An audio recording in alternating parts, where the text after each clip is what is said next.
Apocalipse 8, do 3 ao 5, diz assim: Veio outro anjo e ficou de pé junto ao altar, com um incensário de ouro, e foi-lhe dado muito incenso para oferecê-lo com as orações de todos os santos sobre o altar de ouro que se acha diante do trono. E da mão do anjo subiu à presença de Deus a fumaça do incenso com as orações dos santos. E o anjo tomou o incensário, encheu-o do fogo do altar e o atirou à terra.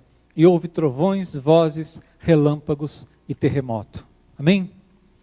Esse texto mostra para a gente um exemplo perfeito do que é uma oração eficaz. Depois de ler esse texto, a visão da gente a respeito da oração muda. Porque a oração é para ser algo fundamental na vida de todo crente. Amém? A oração é uma das principais armas que Deus nos deu para que tenhamos vitória na nossa vida.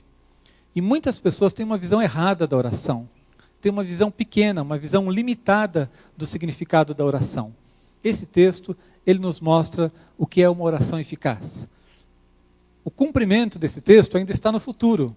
Isso aqui foi revelado a João, algo que ainda vai acontecer. Então, um dia vai acontecer de fato exatamente isso que está aqui. Mas os princípios que estão nesse texto, eles valem para a sua oração todos os dias também, amém? É lógico que não vai cair trovão, relâmpago, terremoto sempre que a gente orar. A maneira como as coisas acontecem, o conteúdo da resposta de Deus à oração é diferente. Depende das nossas necessidades, daquilo que a gente está orando. Mas os princípios bíblicos que estão nesse texto, eles valem para a minha vida e para a sua vida também. Eu tenho sempre dito que a gente, quando prega, a gente fala de tantas coisas, a Bíblia tem tantas coisas, não é verdade? Mas a gente sempre acaba caindo no seguinte: Bíblia e oração. O segredo para tudo na vida é o conhecimento da palavra, para que a nossa fé seja firmada, e a oração, para que a gente, de fato, se aproprie dessas coisas. Bíblia e oração é o fundamento da nossa vida com Deus. Esse texto vai nos falar, então, muitas coisas a respeito da oração. E eu quero dizer para você que se você entender o significado do que é oração, você nunca vai dizer assim: vou dar uma orada. Você vai orar de fato. Você nunca mais vai deixar que o seu tempo de oração seja roubado. Porque você vai saber que esse tempo de oração é precioso, é algo muito importante para a tua vida. Se você entender o significado da oração, você não vai permitir que qualquer coisa se torne um obstáculo para a sua oração. Você não vai permitir que o seu tempo seja roubado, você não vai deixar para orar só quando não existe mais solução. Sabe aquela pessoa que diz assim: pastor, o negócio está tão sério, já fiz de tudo e não teve jeito, agora é só orando mesmo. Então agora é só oração, agora é só Jesus. Então dá a ideia de que a pessoa faz de tudo, se vira, tenta, aí no final ele fala: acho que eu vou orar, não deu certo. Não deu certo, vou apelar para oração, vou apelar para oração. Você nunca mais vai fazer isso, se você entender essa palavra de hoje, amém?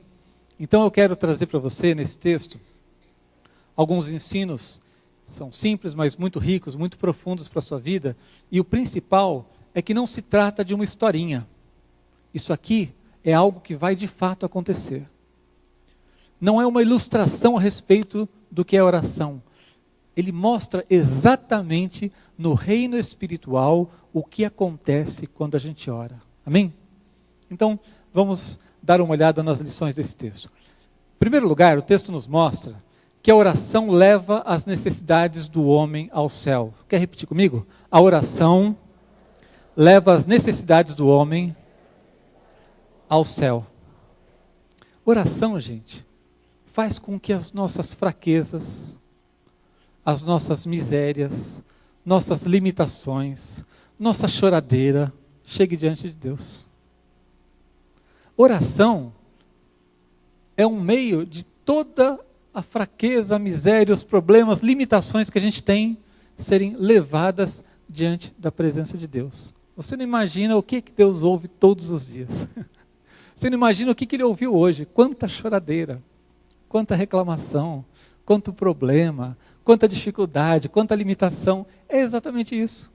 Através da oração, todas as nossas necessidades são levadas diante da presença de Deus. Graças a Deus que Ele é Deus para lidar com tudo isso. Amém? Olha o que o texto diz. Subiu à presença de Deus a fumaça do incenso com as orações dos santos. Subiu aonde? À presença de Deus. Quando você ora, as suas necessidades, a nossa humanidade está sendo levada diante da presença de Deus. Ele não tem um anjo destacado para cuidar disso. Cuida você aí que eu não estou com paciência. Não.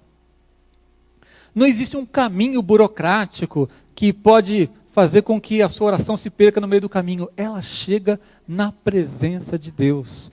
O outro versículo, o versículo 3 ainda, no final ele diz assim: foi-lhe dado muito incenso para oferecê-lo com as orações de todos os santos sobre o altar de ouro que se acha diante do trono. Um altar de ouro diante do trono de Deus. É lá que chegam as suas orações. Você pediu alguma coisa para Deus hoje? Foi lá que esse pedido foi colocado. Ele chega até a presença de Deus. Se você sempre que orar, tiver a consciência de que os seus pedidos, suas necessidades, suas orações estão chegando na presença de Deus, diante de um altar, não existe barreira, não existe burocracia, não está entregue a alguém que pode esquecer. Aqui entre nós, muitas vezes acontece isso. Você precisa de algo, você está procurando emprego, você imprime 500 currículos, manda 1 milhão de e-mails. A maioria não chega ao destino dele, não chega na pessoa que pode dar o emprego.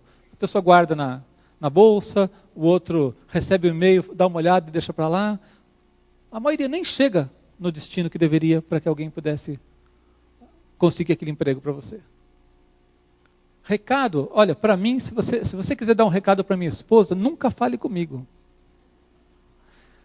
Outro dia, me deram um convite de um aniversário lá, guardei na minha Bíblia, evidentemente, e um dia minha esposa falou assim: você recebeu um convite? Eu falei: recebi. Está lá na minha Bíblia, já passou a data. Ela nem soube por quê. O convite veio através de mim para chegar até ela, então houve uma barreira. Quando você ora, não tem esse problema. Você não tem intermediário nenhum. Você entra na presença de Deus, no nome de Jesus, a sua oração, ela sobe como um incenso e chega diante do altar de Deus. Chega na presença de Deus. Por isso a Bíblia diz assim: não andeis ansiosos de coisa alguma.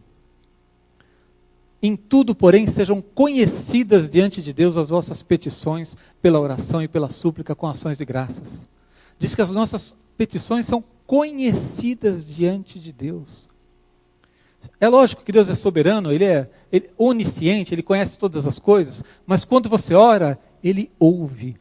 São conhecidas diante de Deus as suas necessidades. Tem gente que ora sem a consciência de que está realmente chegando na presença de Deus. Tem gente que ora só para ficar calmo. Eu vou orar porque aí eu me acalmo, eu fico melhor. Eu me sinto bem quando eu oro, sabe? Faz um bem orar. Tem gente que lê a Bíblia. É bom ler a Bíblia, a gente fica calmo. Olha, é bom, é verdade que orar e ler a Bíblia realmente acalma a gente quando a gente está atribulado. Mas a oração não é simplesmente para nos deixar calmos. A oração é para que as nossas petições sejam conhecidas diante de Deus. É sério o negócio. Quando você ora, você está orando mesmo e Deus está ouvindo mesmo. Está chegando diante da presença dEle. Amém? A Bíblia diz também: confessai, pois, os vossos pecados uns aos outros e orai uns pelos outros para seres curados. Muito pode, por sua eficácia, a súplica do justo. Muito pode, tem muito poder, tem eficácia, resolve, vai atingir um objetivo, vai chegar diante da presença de Deus a sua oração. Então, sempre que você orar, e você deve orar sempre, você tem que ter essa consciência. A oração, ela tem múltiplos efeitos.